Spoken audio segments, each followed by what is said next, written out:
우리 지난주에 하나님의 교회가 어디로 옮겨졌습니까? 예루살렘으로 완벽히 옮겨졌죠. 그러니까 이 계획을 다윗이 수행을 했습니다.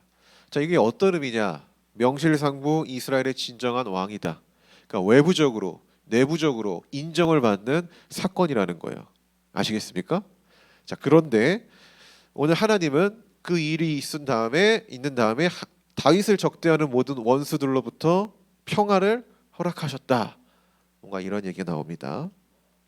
그런데 이 평화를 누리는 이 다윗에게 한 가지 고민이 생깁니다. 어떤 고민입니까? 자신은 화려한 궁 안에서 평안하게 살고 있는데 하나님의 걔는 지금 어디 있는 거예요? 후줄근한 어떤 천대기 안에 있는 거잖아요. 그 모습을 보고 약간 송구스러운 마음이 들었다라는 거죠. 여러분 이런 마음이 조금 이해가 됩니까? 네, 저는 사모님보다 밖을 좀 자주 나가고 사람들을 자주 만나요. 근데 그러다 보면은 평소 집에서 먹지 않은 좋은 음식도 먹습니다. 제가 그때 사모님이 생각나요. 나는 이렇게 누리고 있는데 사모님은 집에서 뭐 라면이나 먹고 있겠죠. 간단하게 이렇게 해결할 때가 있거든요. 그럴 때 저도 약간 송구스러운 미안한 마음이 좀 들거든요. 그러니까 나는 누리고 있는데 내가 정말 사랑하는 사람은 누리고 있지 못할 때 그런 마음이 든다라는 거죠. 오늘 다윗이 딱 그런 마음이죠. 자신은 왕궁에서 잘 살고 있어요. 그러나 하나님은 저 들판에 그냥 저 허름한 천막 안에 있는 그 하나님의 교를 보면서 이래서는 안 되는 거 아닌가, 이런 마음이 들었다라는 거죠. 이렇게 보면은 다윗의 이 동기가 굉장히 순수해 보이기도 합니다. 근데 한번 우리가 생각해 보자라는 거예요. 다윗의 동기가 정말 이런 순수성만 있었을까요? 근데 왜 갑자기 다윗은 성전을 지어야겠다는 생각을 했을까요? 그러니까 수많은 것이 있잖아요. 수많은 것이 있을 터인데 그 중에 왜 하필 성전을 지어야겠다, 하나님을 위해서, 이런 생각을 하게 된 걸까요? 이거는 바로 그때 당시 시대 정신이기 때문에 그래요. 여러분 시대 정신이 뭔지 알죠? 그 당시의 시대의 어떤 생각을 좀 주류로 갖고 있는 그런 겁니다. 고대 세계에서 내가 믿는 신의 신전을 짓는 것은 특별한 것일까요? 특별한 일이 아니에요. 매우 타당하고 당연한 일인 거예요. 당연한 일인 거예요. 너무 상식적인 일이라는 거예요. 그 거대한 신전을 짓는 게. 왜냐하면 이게 전쟁에서 또 이게 승리를 하죠. 이때 당시 전쟁에서 승리를 하면은 내가 이긴 겁니까? 아니면 누가 이긴 겁니까? 내가 믿는 신이 이겼다. 그러니까 신들의 전쟁이라고 얘기했잖아요. 그렇기 때문에 이 전쟁의 승리를 누가 준 거예요? 신이 준 거기 때문에 전쟁의 승리를 하면 또 신전을 세웠어요. 감사하니까. 그러니까 이게 시대 정신이라는 거예요. 지금 다윗 수많은 전쟁했죠. 누가 이긴 겁니까? 하나님이 이기신 거죠. 다윗이 이긴 게 아니라.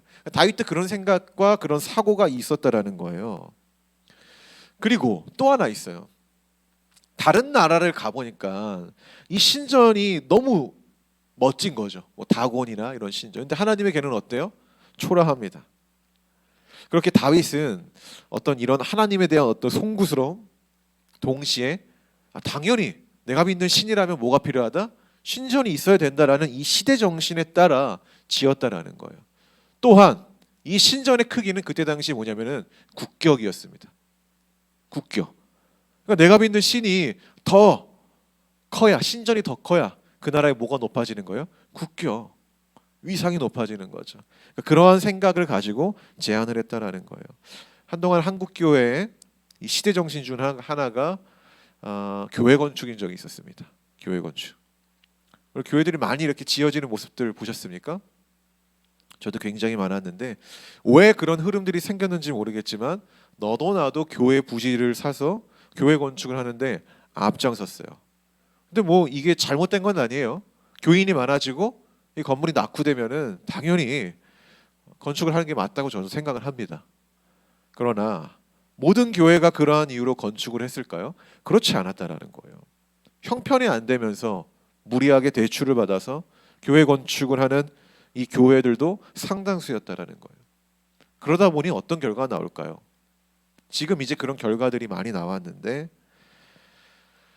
뭐 이 건물이 올라가다가 멈춘다든지, 이게 강서구 쪽 가면은 그런 실제로 그런 교회가 하나 있습니다. 엄청 크게 짓고 있다가 문제가 생겨서 올라가지 않고, 그러니까 돈이 있어서 한 게 아니죠.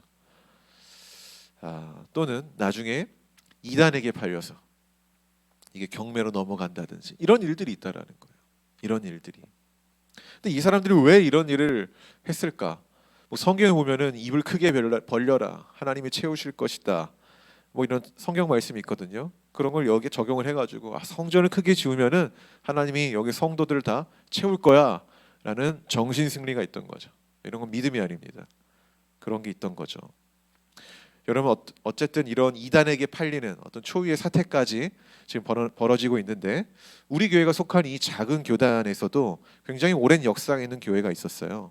그 교회도 이와 같은 이유로 시도를 했다가 결국 몇 년 전에 이단에게 판 사례가 있을 정도니까 이 작은 교단에도 있는데 좀 큰 교단을 가면은 얼마나 많을까요? 그렇죠. 굉장히 많습니다. 분당이나 이쪽 가면은 너무 많아요. 신도시 쪽 가면은 무리하게 했다가 그 결과는 참담했던 거죠. 자, 이러한 무리성 이면에는요 과시적인 마음이 있는 거예요. 과시적인 마음. 내가 다니는 교회가 좀 크면 좋지 않겠는가? 내가 다니는 교회가 시설이 좋으면 좋지 않겠는가? 더 크게 지어 더 높은 하나님을 외친다고 말하지만은 사실은 뭐예요? 자기의 과시인 거죠. 이게 목사들만 있는 게 아니라 성도들도 있어요. 나 어느 교회 다닌다. 나 어느 큰 교회 다닌다. 자기의 과시인 거예요. 심지어 부교육자들 중에도 이런 게 있어요. 큰 교회 부교육자라면 나 그 교회 부교육자야. 그런 과시가 있다라는 거죠. 자, 이런 마음 우리가 좀 조심해야 되는데 여러분 우리가 반드시 알아야 될 게 있어요. 교회 건축은요 하나님을 위해서 하는 게 아닙니다. 믿으십니까? 왜 아멘합니까? 여기서 예배를 드리는 사람이 불편해서 하는 거지 하나님이 불편하다고 말하지 않거든요. 우리가 불편해서 시설이 불편해서 더 좋은 데를 가고 싶은 마음 때문에 의자를 바꾸고 인테리어를 하고 건축을 하는 거지 하나님이 우리한테 야 나 이 교회에서 예배드리는 게 좀 불편하니까 너네 다른 데로 가봐라고 말한 적이 없다라는 거예요. 오늘 다윗한테도 그런 얘기를 하잖아요. 나는 불편한다고 말한 적이 없어. 왜 그래? 무슨 일이야? 뭐 이렇게 얘기한다라는 거죠. 자, 자 그렇다면 오늘 다윗이 성전을 짓겠다라는 것이 방금 위에서 말한 시대 정신처럼 과시적인 이유였을까요? 생각해 보자라는 거예요. 다윗도 과시하려고 했을까요? 야, 하나님의 성전을 크게 지어서 내가 이웃 나라들한테 우리가 이 정도야라는 것을 과시하고 싶어서 이 성전을 짓게 된 것일까요? 물론 여기 학자들 두 가지 의견이 있어요. 어떤 사람들은 아니다 순수했다라고 말하는 사람이 있고 또 어떤 사람은 아니다 이 성전을 크게 지어서 자기도 과시하고 싶은 뭔가 나의 업적 이런 거 있잖아요. 그거를 좀 남기고 싶은 마음이 있었다라고 이야기를 해요. 근데 오늘 본문에서 다윗이 진짜 속마음을 내비치지는 않습니다. 그렇죠. 그러니까 알 바가 없는데 그럼에도 불구하고 그 두 가지 마음에서 제가 하나 더 그 중에 하나를 무게를 둔다면은 저는 순수한 동기에 좀 무게를 두고 싶어요. 그 이유가 뭐냐? 그 이유는 이거죠. 우리의 하나님은 사무엘서에서 어떤 하나님이라 나옵니까?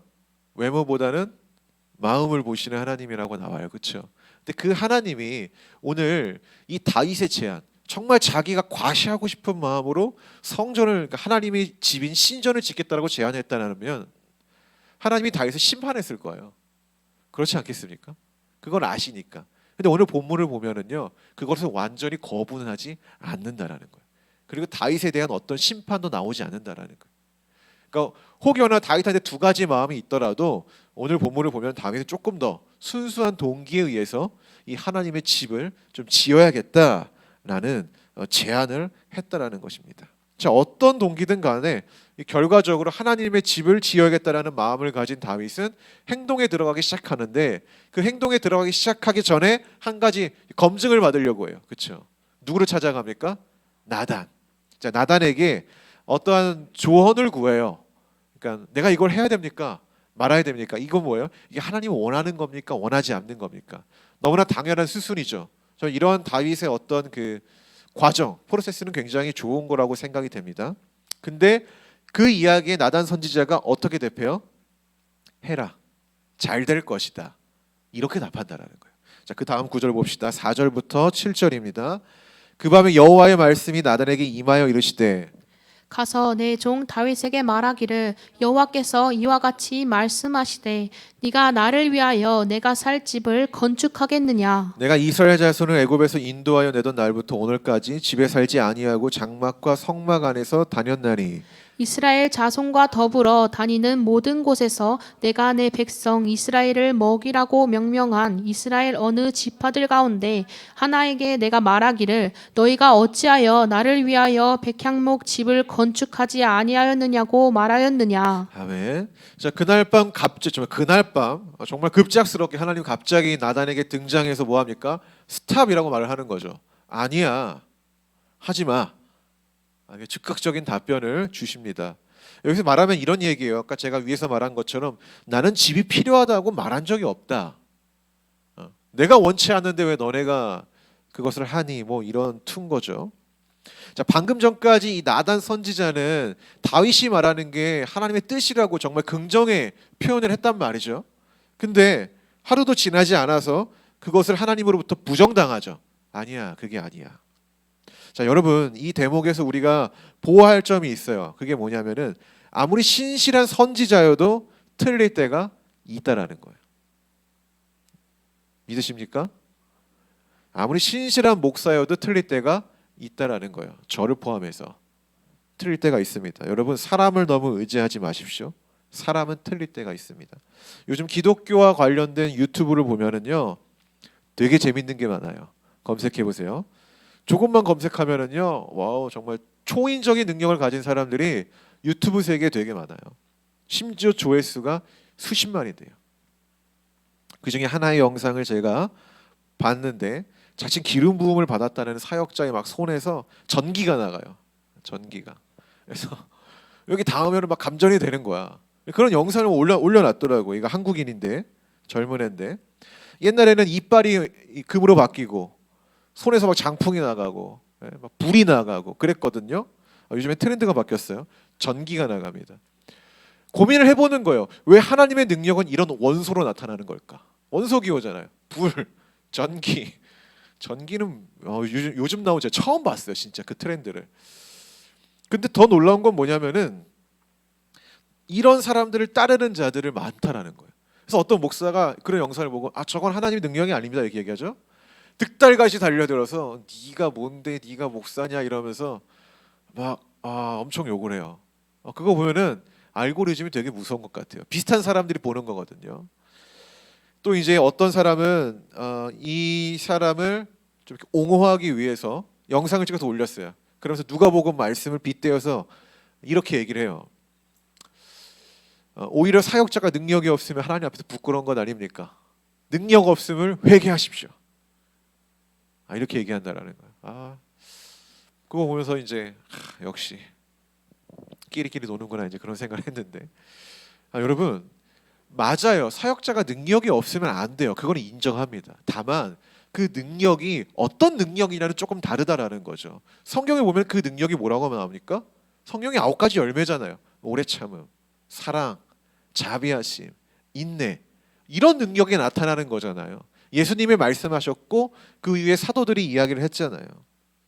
우리의 악한 마음이 변하여 그 안에서 열매를 맺게 하는 것. 이것이 예수 믿는 자들이 갖고 있을 능력이지 불이 나가고 전기가 나고 피카츄예요? 전기가 나가고 근데 그 놀라운 거는 일반 그리스도인데 그 전기가 나가는 것을 보고 너무 막 와우 성령님 막 이런다니까요. 제가 한두 명을 말하는 게 아니에요. 제가 이 말하는 걸 수십 명이 지금 유튜브에 있는데 검색해 보세요. 그렇다고 제가 유튜브에 있는 사역자를 다 거짓이라고 말하는 건 아니에요.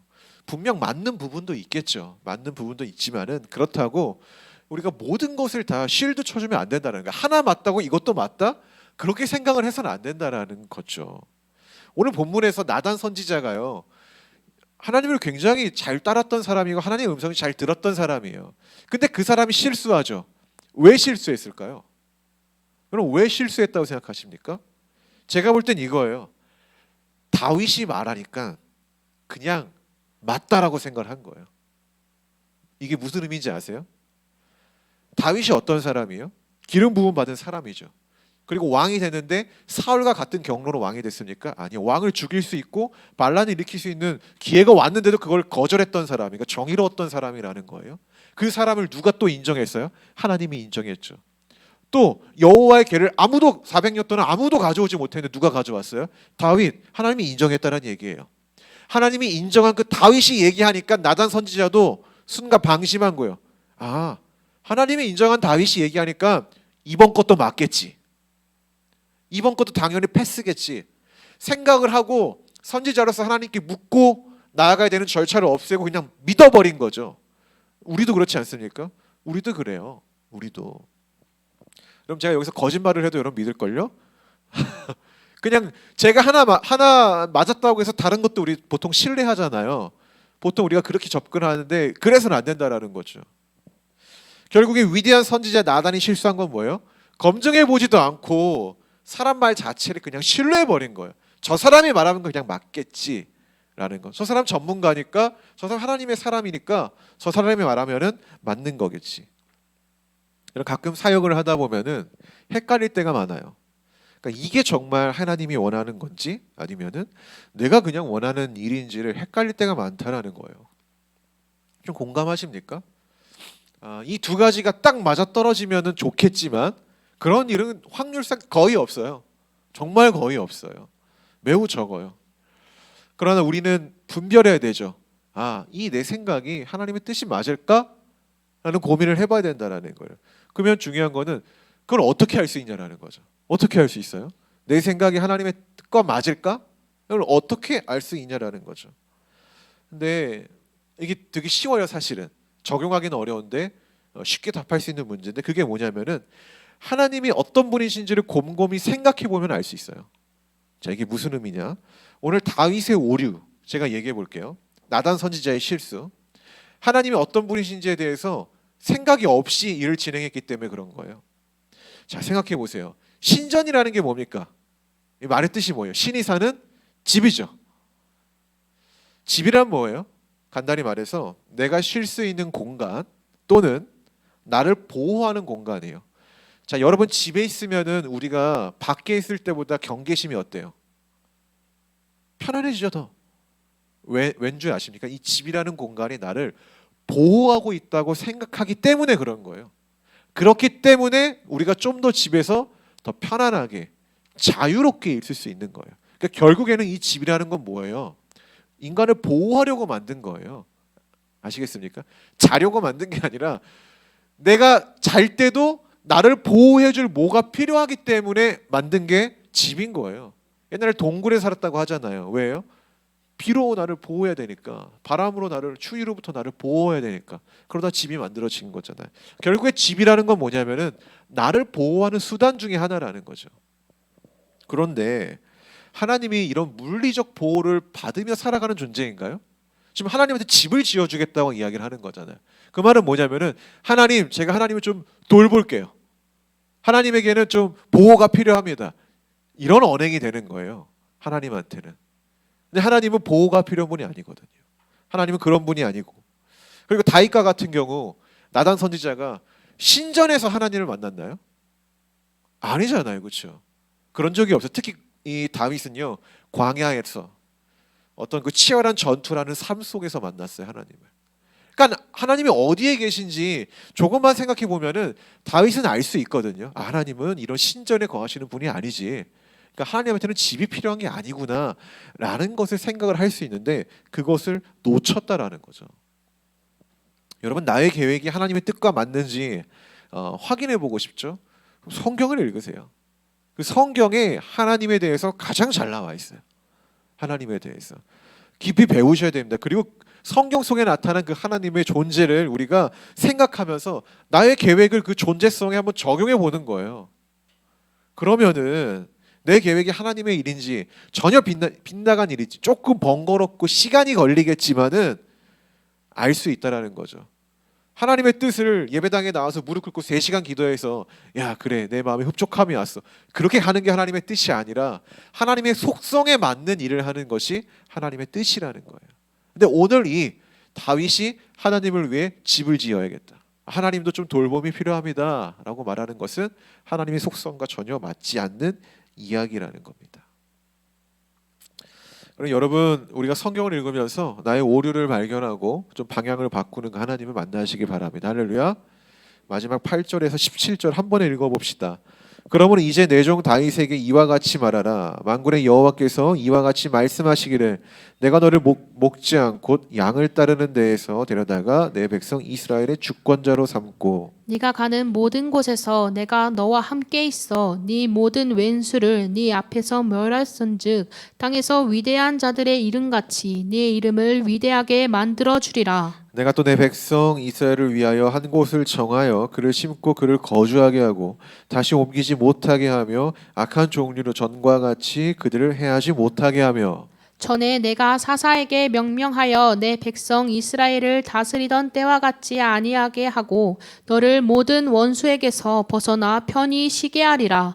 여호와가 또 내게 이르노니 여호와가 너를 위하여 집을 짓고 내 수완이 차서 내 조상들과 함께 놀 때 내가 내 몸에서 날 내 씨를 내 뒤에 세워 그의 나라를 견고하게 하리라. 그는 내 이름을 위하여 집을 건축할 것이요 나는 그의 나라 왕위를 영원히 견고하게 하리라. 나는 그에게 아버지가 되고 그는 내게 아들이 되리니 그가 만일 죄를 범하면 내가 사람의 매와 인생의 채찍으로 징계하려니와 내가 네 앞에서 물러나게 한 사울에게서 내 은총을 빼앗은 것처럼 그에게서 빼앗지는 아니하리라. 내 집과 내 나라가 내 앞에서 영원히 보존되고 내 왕위가 영원히 견고하리라 하셨다 하라. 나단이 이 모든 말씀과 이 모든 계시대로 다윗에게 말하니라. 아멘. 자, 이 내용을 좀 길지만 보면은 축약적으로 보면은 하나님이 다윗의 제안을 거절한 두 가지 이유에 대해서 나옵니다. 두 가지. 먼저 첫째, 다윗의 착각 때문에 거절했다. 8절에서 17절 내용을 자세히 보면은요, 핵심이 있어요. 그게 뭐냐면은 오늘 다윗이 처음에 어떻게 시작하냐면은 내가 하나님을 위해서 하겠다라는 언행으로 시작을 하지만은 이 하나님의 답변인 이 내용을 보면은요, 이렇게 말해요. 내가 너에게 어떻게 해주겠다. 약속 바뀌죠. 자, 이걸 다시 해석하면 다윗 너가 착각하는 게 있는데 그건 너가 나를 위해서 무언가를 짓거나 나를 위해서 무언가를 한다고 생각하는데 그게 아니야. 내가 너를 위해 무언가를 할 거야. 그게 맞는 거야 라고 이야기를 하셨다라는 거야. 그러니까 다윗의 착각이 뭐였냐면은 자기가 뭔가 어떻게 하면 하나님이 좀 편해지시고 괜찮아지시는 그런 거로 착각을 했다라는 거예요. 그래서 하나님을 위해서 뭔가 하겠다라는 생각은 나왔지만은 그게 아니라는 거죠. 하나님 입장에서는 야 그게 아니라 내가 너를 위해 더 할 거야 라는 게 하나님의 답변이라는 겁니다. 아까 위에서 집이라는 것이 어떤 의미라고 했죠? 보호라는 것, 보호. 그게 왜 그러냐면은 오늘 본문에 보면은요 그렇게 얘기해요. 내가 너의 집을 보호할 거다. 그러니까 내가 다윗 너의 그 후손들을 보호할 거고 이 나라를 보호할 거다. 내가 너를 위해 집을 지어줄 거다. 이런 의미라는 거죠. 그런 의미에서 하나님은 다윗의 보호를 받을 존재가 아니라 오히려 우리가 하나님의 보호를 받는 존재가 되어야 된다라는 거예요. 자, 그렇다고 성전 짓는 것을 하나님이 다 완전히 거절하십니까? 아니에요. 수용을 하십니다. 근데 그 수용이 하나님이 후에는 집이 필요해서 그걸 수용하신 걸까요? 그게 아니에요. 어떤 의미로 수용을 하신 거냐면은 하나님이 다윗 왕가에게 정말 큰 복을 주셨다라는 증거로 그것을 그냥 수용하셨다라는 거예요. 자, 그렇다고 다윗 후손이 이 성전을 하나님의 성전을 지을 거라고 오늘 하나님이 약속하고 계시잖아요. 그게 누군지는 알죠. 솔로몬이죠. 솔로몬이 하나님의 성전을 지으면은 그거는 솔로몬이 하나님을 위해 무언가 했다라고 우리가 바라볼 수 있는 걸까요? 아니죠.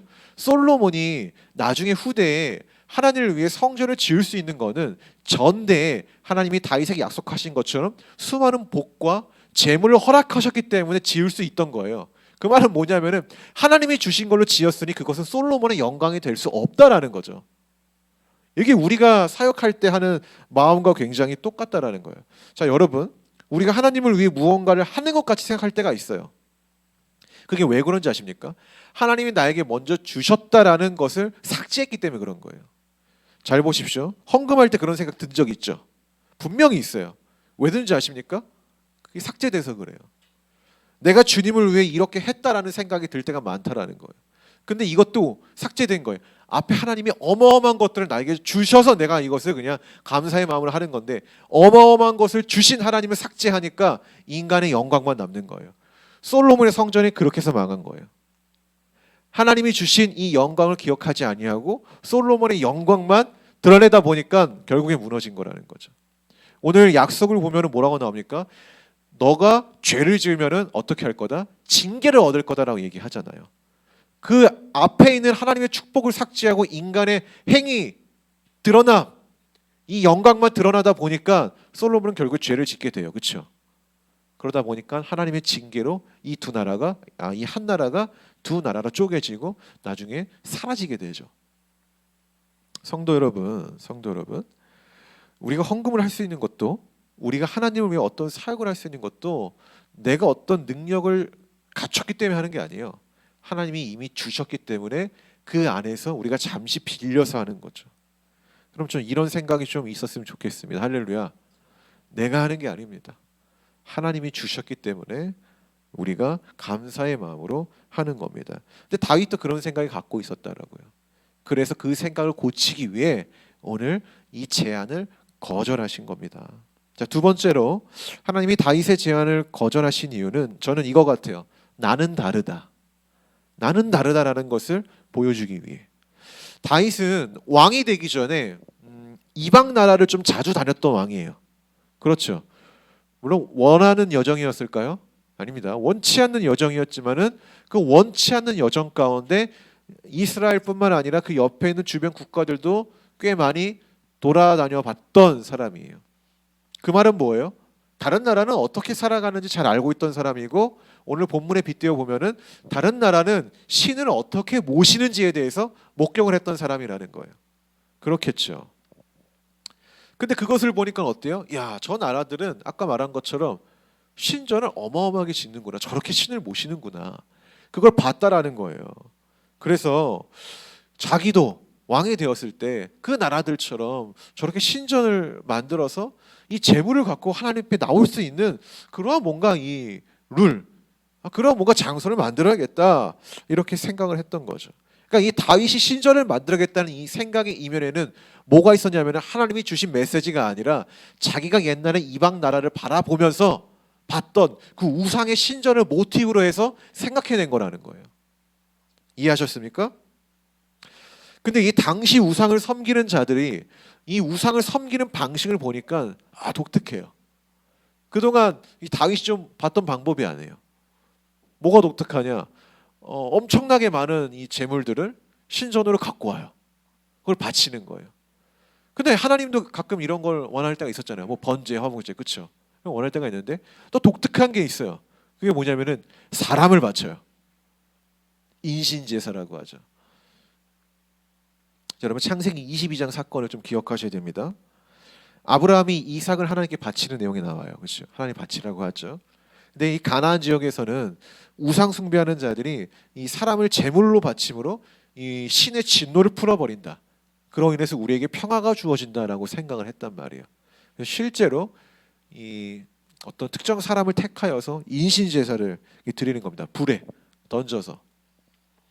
아브라함은 그런 가나안 지역의 종교 문화에 따라 아마 이삭을 하나님께 데려갔던 거예요. 아무런 저항 없이. 이게 그때 당시 뭐라고요? 종교적 시대 정신이라고요.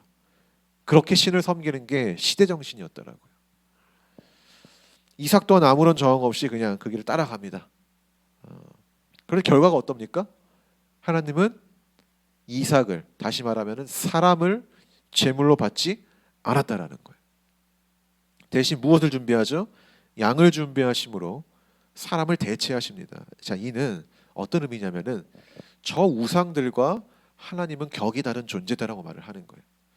저 우상들은 너희들에게 가장 소중한 것, 사람이죠. 가족이고 자녀고, 그걸 빼앗아 가지만은 하나님은 그런 분이 아니다라는 거예요. 오히려 하나님은 임신하지 못하는 여인에게 생명을 잉태함으로 그 소중한 것을 주시는 분이지 그것을 빼앗아가는 분이 아니다라고 말을 하는 거예요. 오늘 이 신전을 거부하는 이유도 되게 비슷한 거예요. 나는 우상들처럼 그런 존재가 아니다. 나에게 그런 신전이 필요 없다. 나는 전혀 격이 다른 존재다라는 것을 나타내는 사건이라는 겁니다. 그렇다면 우리 그리스도인들도 세상 사람들과 좀 격이 달라야 되지 않겠습니까? 다름의 지점이 필요하다는 거예요. 분명히 다름. 그렇다면은 우리와 예수를 믿지 않는 사람의 이 다름은 도대체 어디 있는 건가? 물론 첫 번째는 믿음이겠죠. 근데 이 믿음은 세상 사람들이 인정 안 해요. 당신이 믿음이 있던 말고 보이지 않는다고요. 이걸 어떻게 보이게 할 건가의 문제에 대해서 이 격이 달라진다는 거예요. 이 세상의 격은요, 세상의 등급은 부요함에 있습니다. 부요함, 풍요가 그 사람의 격을 나타내고 세상은 그것을 기준으로 사람의 격을 평가합니다. 제가 더글로리를 보지는 않았는데 이 비슷한 내용이 있더라고요. 이 대사 중에 제가 정확히 기억 안 나는데 뭐 근로 세금 내는 애가 그 뭐지 종합소득세 내는 사람을 뭐 어떻게 이렇게 얘기를 해요. 이건 뭐예요? 종합소득 사업을 하고 더 큰 돈을 버는 사람들이고 근로소득은 그 얘기잖아요. 그러니까 격을 여기서 딱 그 대사에서 격이 느껴지더라고요. 넌 나보다 우리보다 한 단계 낮은 애. 우리랑 격이 달라. 뭐 이런 게 딱 느껴지는데 이것처럼 세상은요. 이 부요함을 가지고 격의 기준을 따져요. 그래서 그 스튜디오스 저는 정확히 이름을 몰라. 그 여인이 어떻게든 돈 많은 남자와 결혼을 해서 자기의 격을 높이려고 노력을 한 명이 그 배역이 나오잖아요, 그렇죠? 전 나중에 봐서 제가 얘기해 드릴게요. 나오는데 그게 세상의 기준이라는 거예요. 부요함을 통해서 나의 격을 높이는 거. 그렇게 말을 하지 않더라도 실제로 잠재되어 있는 거예요. 그게 우리 가운데. 뉴스를 보면은요, 재밌는 현상들이 나와요. 그 명품을 사겠다고 오픈런하는 모습이 종종 보입니다. 근데 더 재밌는 건 뭐냐면은 줄을 대신 서주는 알바도 있더라고요. 이게 되게 비싸대요. 줄을 서주는 알바. 야, 심지어 이제 이러한 풍조까지 지금 나오는 거 보면서 그 심리가 이해되면서도 어이가 없는 거예요. 그러니까 외형적인 화려함으로 이 자기의 존재성을 치장하고 높이려고 하는 게 이면에 깔린 거예요, 사실은. 그러니까 적당히 해야 되는데 사실 끝이 없잖아. 이 등급에 대해서. 좋은 게 있으면 더 좋은 게 나오고 더 좋은 게 있으면 더 좋은 게 나오고 인간은 그걸 막 따라가려고 아등바등하는 우리의 모습이 있는 거죠. 저희 가정이 이제 하빈이가 태어나고 나서 이제 많은 물건들을 이렇게 사야 됩니다. 사야 되는데 그중 이제 돈이 많지 않으니까 필요한 것들만 이렇게 사려고 추립니다. 근데 그 중에 뭐 하나가 유모차예요. 근데 이제 유모차를 사려고 여기 롯데백화점에 딱 갔어요. 평소에 이제 좀 좋다는 브랜드를 검색해서 딱 갔습니다. 살 수 있는 게 아니더라고. 돈이 있다고. 거기서 뭘 하냐면은 번호를 적고 왔어요. 자, 번호를 주면은 언제 이 물건을 살 수 있는 날 문자를 드릴 텐데 그때 보시고 오픈런 하라는 거예요. 그래야만 이 유모차를 살 수 있다라는 거야. 근데 저 번호가 몇 개 없을 줄 알았거든요. 우리가 그날 갔는데 130 몇 번까지 있더라고요. 제가 그거 보고 이렇게까지 해야 되나 싶었어요. 이렇게까지. 물론 저희는 포기했습니다. 그러니까 뭐 그걸 살 돈이 뭐 없어서 그렇게 포기했다기보다 저희는 그냥 유모차 살 돈이 없어요. 어떻게든 그냥 좋고 안전한 거 사려고 했는데 다른 저렴한 제품과 이렇게 비교하다 보니까 그렇게 특출나게 좋은 기능이 있는 건 아니에요. 제가 볼 때는 이거는 이것보다 한 뭐 1, 20만 원 싼 것보다 좀 떨어지는데 엄청나게 이걸 사람들이 사고 싶어 한다는 거예요. 그래서 저희는 일단 포기했습니다. 오픈런을 할 수도 없고 그렇게까지 이걸 사야 되나 이런 생각을 했기 때문에 저는 포기했어요. 차라리 조금 더 저렴한 거 사고 한 1, 20만 원 그 아이 뭐 책이나 좀 장난감 같은 거를 더 사줘서 좀 내면이 발달했는데 도움을 줄 수 있도록 하는 게 좋겠다. 그런 생각을 좀 가졌다라는 거예요. 제가 이 얘기를 말씀드리는 거는 우리는 세상의 유행 또는 풍조를 따라가고 싶잖아요, 그렇죠? 제가 하는데 나라고 못해? 좀 이런 생각을 갖고 하고 싶단 말이에요. 근데 이제 그런 외형적인 것으로 좀 나를 이렇게 나타내는 게 아니라 우리는 좀 달라야 되지 않겠습니까? 우리 기준은 그렇다고 여러분 뭐 좋은 옷 사지 말라 그 얘기 아니에요. 현혹되지 말라는 거예요. 그런 거에 그런 거 현혹되지 말고 그것이 나의 존재성을 드러내는 어떠한 도구가 되지 않았으면 좋겠다라는 거예요. 도구가 되지 않았으면 좋겠다. 물론 여러분이 뭐 수십조 원 있는 사람이라면은 하세요. 아니잖아요, 근데. 예? 아니잖아. 요즘 뭐 인스타그램 보면 그게 있어요. 뭐 연봉 얼마인 사람이 차야 될 차, 사야 될 차 이런 게 있는데 지금 우리나라만 이상하게 구조가 이상한 구조로 나아간다라는 거예요. 뭐 최저 시급 받고도 뭐 BMW를 몰고 있는 어떤 그런 청년들의 모습, 카푸어라고 하죠. 좋아 보입니까? 이게 어떻게 좋아 보입니까? 미래가 뻔한 거죠. 욜로 하다 골로 가죠. 미래가 전혀 없는 거예요. 근데 우리는 그러한 기준이 우리의 격이 되어서는 안 된다라는 거예요. 그럼 뭐가 격이 되어야 될까요? 좀 단단한 내면. 요즘 사람들이 얼마나 이 내면이 불안합니까? 예수 믿는 자들도 불안해요. 이상하죠? 우리에게 하나님이 있다고 말을 하면서 쟤는 늘 불안해. 그 믿음이 생기겠습니까? 그렇지 않겠죠. 아니 하나님 믿어서 막 행복하고 막 구원의 행복이 있다고 하면서 왜 제 표정은 늘 항상 우울할까? 거짓인 거죠, 사실은. 여러분 우리의 격은 약간 이런 내면성에서 좀 나와야 된다고 생각이 돼요. 이런 내면성, 우리의 언행, 어떤 자신 있는 마음들, 어떤 뭐 조금 더 가치 있는 생각 이런 것들에서 우리 믿는 자들의 격이 나타나야 되지.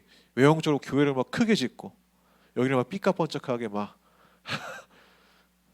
인테리어를 하고 그게 결코 이 교회의 격이 되어서도 안 되고 우리 성도의 격이 되어서도 안 된다라는 겁니다. 믿으십니까? 그 길을 따르겠습니까? 자, 말씀의 결론을 맺겠습니다. 자, 서론에서 말했던 것처럼 우리가 알고 있음에도 실수하고 실패하는 이유는 무엇 때문입니까? 우리 삶의 기준이 하나님을 전혀 묵상하지 않았기 때문인 거예요. 내가 어떤 선택을 할 때 하나님보다 뭐가 앞서는 겁니까? 나의 마음. 조금 더 강하게 표현하면은 과시적인 마음. 알리고 싶어하는 이 나의 마음. 이게 앞서기 때문에 실수가 반복이 되는 거예요. 실수가. 저도 그런 적이 많아요. 저도 그런 적이 굉장히 많아요. 근데 놀라운 거는 그런 우리를 보시고 하나님의 표정이 어땠냐라는 거죠. 오늘 본문에 보면은 화만 가득하지는 않았다라는 거예요. 오히려 하나님을 그 실수 가운데 있는 그 다윗을 향해서 하나님이 결론적으로 더 큰 축복을 하세요. 이게 하나님의 역설인 거죠. 왜냐하면 다윗의 실수가 아까도 말했듯이 하나님을 향한 열심에서 비롯되기 때문에 그런 거예요. 잘 보십시오. 하나님을 향한 열심이 없이 우리가 어떠한 것을 했을 때 실패하는 것은 하나님이 어떻게 보실지는 잘 모르겠어요. 그러나 오늘 성경에서 볼 때 하나님을 향한 열심으로 했지만은 그게 약간 핀트가 잘못 나갔어요. 핀트가 잘못 나가서 실수하고 실패했을 때 하나님이 엄청난 심판을 때리는 것이 아니라 축복의 버프를 허락하신다는 거죠. 더 놀라워. 야, 너가 열심히 하는 것보다 내가 너를 위해 더 큰 은혜를 내릴 거야 라는 이 하나님의 사랑을 우리가 알아야 된다는 거예요. 여러분, 그렇기 때문에 우리의 열심이 잘못된 방향으로 나아가더라도 우리 하나님이 그것을 수정하여 옳은 길로 인도하실 것이니 하나님을 향한 열심을 늘 가지시기를 바랍니다. 할렐루야. 여러분, 앞으로 삶에 걱정이 많으신 분 있으십니까? 그것 또한 믿음의 오류가 있어서 생기는 것입니다. 하나님이 하실 거예요. 성전을 짓는 것도 다윗 생각 안 해도 하나님에게는 뭐가 있다? 계획이 있으시다. 언제 하실 것인지, 누구를 통해 하실 것인지, 그거를 하려면은 무엇이 필요한지 다 준비하실 거라는 거예요. 지금 다윗의 이 이스라엘의 상황에서, 재정 상황에서 성전 건축은 불가능하기 때문에 안 된다고 얘기하는 거예요. 근데 그것을 하나님이 마련하실 것이고 후에 할 수 있을 때 하나님이 허락하실 거라는 그 주님의 계획이 있으니까 여러분 두려워하지 말라라는 거죠. 지금 내가 못한다고 영원히 못하겠습니까? 그건 아니라는 거예요. 지금 못한다고 좌절하지 말고 앞으로 일하실 하나님을 바라보며 우리가 나아가는 성도가 되길 바랍니다. 그분을 바라볼 때, 하나님을 우리가 바라볼 때 하나님의 뜻을 알 수 있는 거고, 오답이 되는, 늘 오답이었던 우리의 선택이 정답이 되는 것으로 바뀔 것입니다. 이 교회가, 우리의 모든 삶이 주님의 은혜로 바뀌기를 주의 이름으로 축원합니다. 기도합시다.